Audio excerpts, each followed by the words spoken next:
This is Matrix Lord 212, and I'm reviewing Superior Spider-Man number 9. Alright, so take a look at this cover for once. Here it is. You got what appears to be Norman Osborn on the cover with Otto Octavius as Spider-Man, Superior Spider-Man, right? This is where, this is one pet peeve I have, is that this whole story has nothing to do with Norman Osborn from, you would think it's our Norman Osborn. Has nothing to do with Norman Osborn at all. So the cover is deceiving, and I'm starting to see this trend a lot lately in Marvel. It's like whoever the editors are, they're really not paying attention to the books, and they're just throwing books out there to make money. Okay, so one, this cover has nothing to do with the story.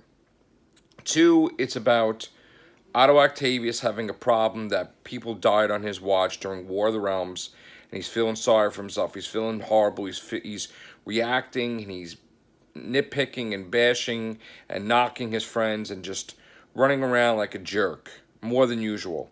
So Anna Marie Marconi decides to get Peter Parker, Spider-Man, to come talk to him, which should have had been on the cover. They should have showed Spider-Man putting his hand on his shoulder, like that type of cover. Instead, we get this cover that has nothing to do with the story. So, alright, there's no action really in here other than some stupid villain that's just like trying to be out of the 19th century. It's just the worst villain you can think known to man. Basically garbage villain that really exists in the Marvel Universe. I think he appeared in Marvel Team Up 120 or something like that. So, Peter Parker has to talk to him to try to knock some sense into him that, as superior as he is, he's going to lose people, blah, blah, blah. He goes off, and this potential date that failed in the past, where the girl turned into a demon and everything, and I think her name was Emma, she tries to give Otto another chance to date him, or whatever, and he doesn't want to have any of it. She goes to the rooftop, she sees him there, and he starts breaking down in her arms, crying that, he's screwing up and all these different things. So they go for coffee, and he's talking to her about all his problems, and then they decide to, continue this dating stuff.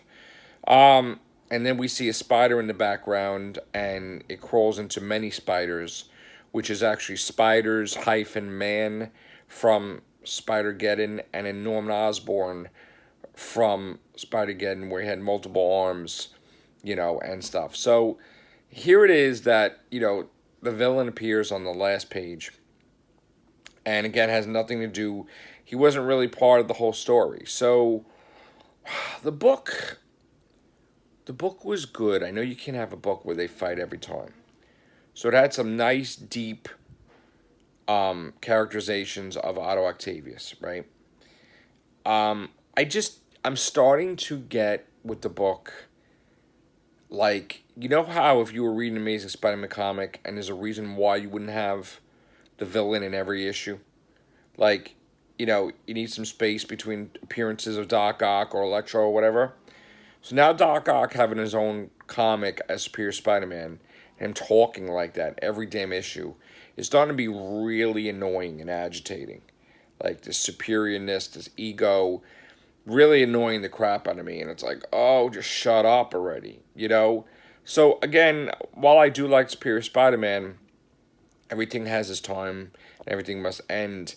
And I don't feel like this could go on for a long time because, again, for the life of me, even with his ego, I don't understand why he's even trying to be Spider-Man still. I thought that passed, and he's trying to be himself, which would be like Superior Octopus or whatever.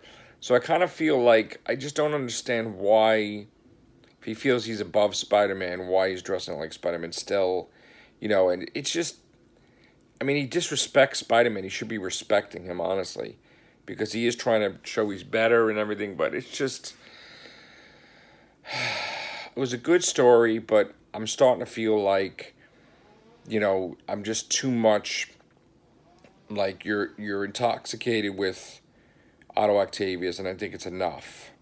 You know what I'm saying? This is a weird feeling. So I think, pretty soon I'm not going to be getting Superior. Again, I didn't like the War of the Realms garbage, and I didn't like them put all that stuff in there, and I think it took away from the comic.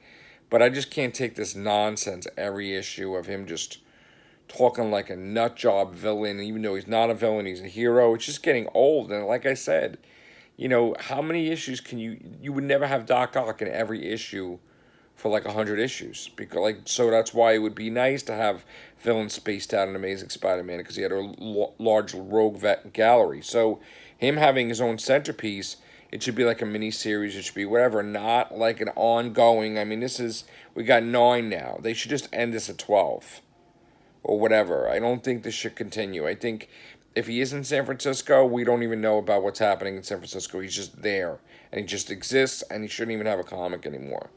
Because now what they're trying to do is they're trying to make it interesting, where they're trying to tie in the Spider-Verse stuff, and all these people. See, that's what I don't like too. All these people in the Marvel Universe 616 from Spider-Geddon and different. It's like, now you're getting to be ridiculous. You know what I'm saying? So, all right, that's my rant. A good comic, but it's starting to fade its popularity in me. So take care. Bye for now.